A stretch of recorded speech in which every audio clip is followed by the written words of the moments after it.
मेरे प्यारे साथियों, इस वक्त आपको उसी मजहब पर और मजबूती से अमल करना है जो हमारा ईमान है, जो हमारा मजहब कहता है। आइए, मैं सूरह असर की तिलावत किया, मैं पूरे सूरह असर की तिलावत पर, उसके खुलासे पर नहीं चल सकता। आज मुझे आपके सामने सिर्फ 3 चीजों की वजाहत करना है।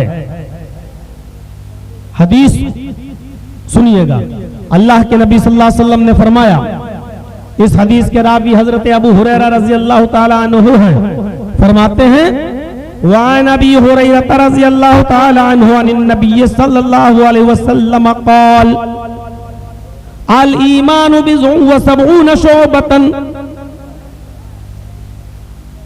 फअफ़ज़लुहा क़ौलु ला इलाहा इल्लल्लाह व अदनाहा इमाततुल अज़ा अनित तरीक़ वल हयाउ शुअबतुम मिनल ईमान।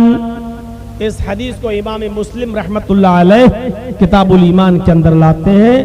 हदीस मैंने आपके सामने पढ़ दी है, हदीस के तर्जमे पर गौर कीजिएगा। 3 चीजें बताई गई, इन्हीं तीनों चीजों की वजाहत करूंगा आज। अबू हुरैरा फरमाते हैं कि अल्लाह के नबी जनाब मोहम्मद रसूलुल्लाह सल्लल्लाहु अलैहि वसल्लम ने फरमाया, अल ईमानु बिज़ुन व सबऊन शुअबतन, ईमान की 70 से ज्यादा शाखाएं हैं। ईमान की 70 से ज्यादा ब्रांचेज हैं। ईमान की 70 से ज्यादा शाखें। 70 का लफ्ज अरबी में 70 के लिए नहीं बोला जाता है, गिनती के लिए नहीं, बल्कि कसरत के लिए बोला जाता है, कसरत के लिए। जैसे अल्लाह के नबी सल्लल्लाहु अलैहि वसल्लम ने फरमाया, इस्तगफिरू रब्बकुम व इन्नी ला अस्तगफिरुल्लाह फिल यौमी मिअता मर्रा। लोगो, तुम अल्लाह से इस्तिगफार करो, अपने रब से मगफिरत तलब करो, अपने रब से अपने गुनाहों की माफी मांगो। व इन्नी ला अस्तगफिरुल्लाह फिल यौमी मिअता मर्रा, मैं खुद एक दिन में 100 से ज्यादा मर्तबा मगफिरत तलब करता हूँ। अल्लाह के नबी फरमाते हैं कि मैं खुद एक दिन में 100 से ज्यादा मर्तबा अल्लाह से मगफिरत तलब करता हूँ। तो 100 मर्तबा मगफिरत तलब करने का मतलब ये है कि मैं खुद दिन भर बहुत ज्यादा अल्लाह से मगफिरत तलब करता हूँ। 100 मर्तबा का मतलब गिनती से 100 मर्तबा नहीं, 100 का मतलब मैं बहुत ज्यादा अल्लाह रब्बुल आलमीन से मगफिरत तलब करता हूँ। तो ईमान की 70 शाखाएं हैं। इसका मतलब क्या है? ईमान की बहुत सी शाखाएं हैं। ईमान की 70 से ज्यादा शाखाएं हैं। ईमान की 70 से ज्यादा शाखाएं। अब सुनिएगा,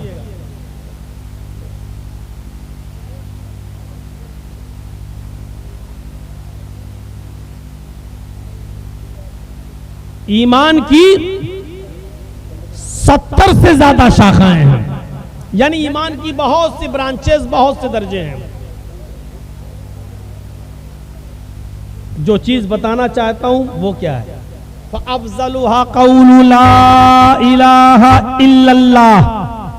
ईमान की पहली ब्रांच क्या है? ईमान का पहला दर्जा क्या है? पहला दर्जा ईमान का पहली ब्रांच सबसे ज्यादा अफजल, सबसे ज्यादा बढ़कर कौन सी शाख है? क़ौलु ला इलाहा इल्लल्लाह, अपनी जबान से ला इलाहा इल्लल्लाह कहना। देखिए, गिनती है 3 की, 3 चीजें मैं बतला रहा हूं और तीनों चीजें याद कर लीजिएगा। मैं किसी को भी खड़ा करके पूछ सकता हूं। पहली चीज क़ौलु ला इलाहा इल्लल्लाह, ईमान का सबसे बड़ा दर्जा और सबसे ऊंची शाख क्या है? ला इलाहा इल्लल्लाह कहना। ये सबसे अफजल है। और सबसे निचला ईमान, सबसे निचले दर्जे का ईमान, सबसे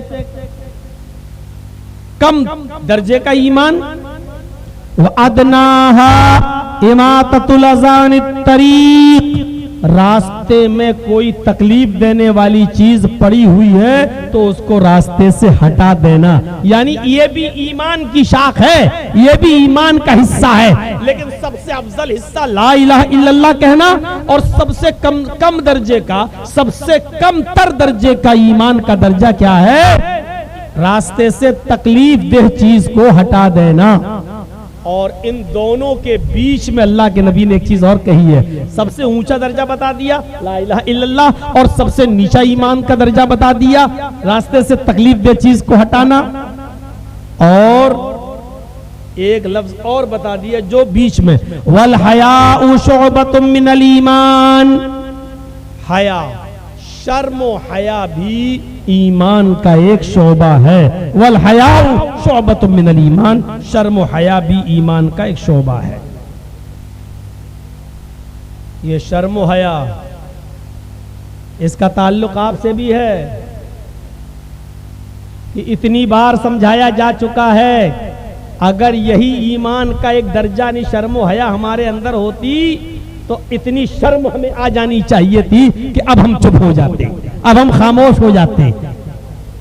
इसीलिए यह भी फरमाया अल्लाह के नबी ने, वल हयाउ शुअबतुम मिनल ईमान, हया भी ईमान का एक शोबा है।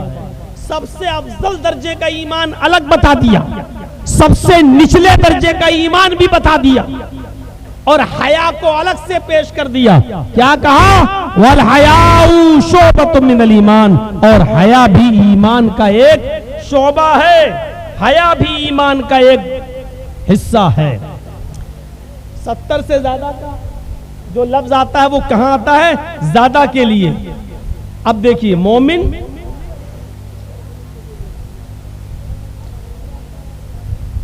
जो इन चीजों पर अमल करता है वो मोमिन है। और मोमिन किसे कहते हैं?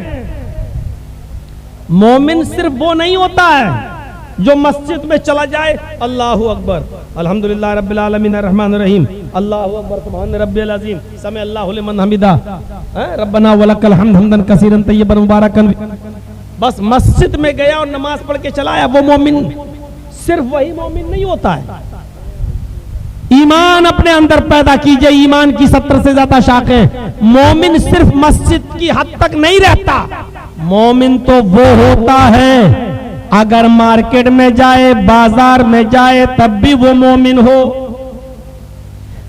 मस्जिद में जाए तब भी वो मोमिन हो, घर में जाए तब भी वो मोमिन हो, कारोबार करे तब भी वो मोमिन हो, जलसों में बैठा हुआ हो तब भी वो मोमिन हो, कुरान हदीस सुनने आया है तब भी वो मोमिन हो, यहां से उठ के जब जाए तब भी वो मोमिन हो, लेन देन करते वक्त भी वो मोमिन हो, शादी और ब्याह के मौके पर भी वो मोमिन हो।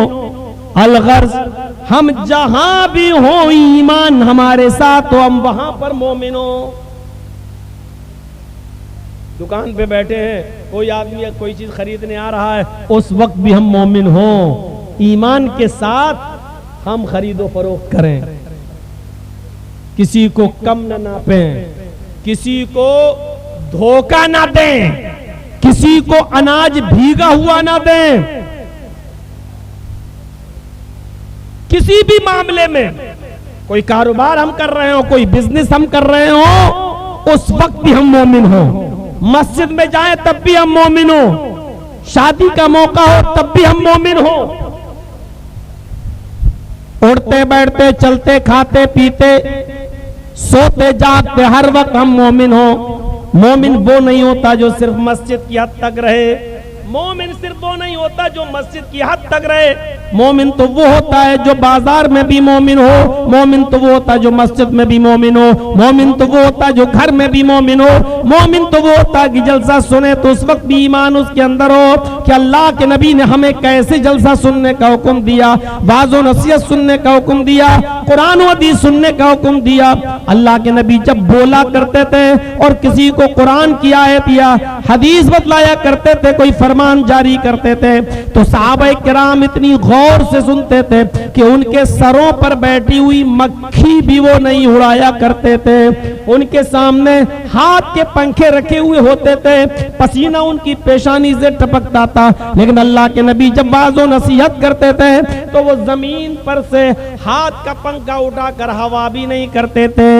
ये अदब, ये एहतराम था कुरान और हदीस सुनने का, ये जज्बा था उनके अंदर किताबुल्लाह और सुन्नत रसूल को सुनने का।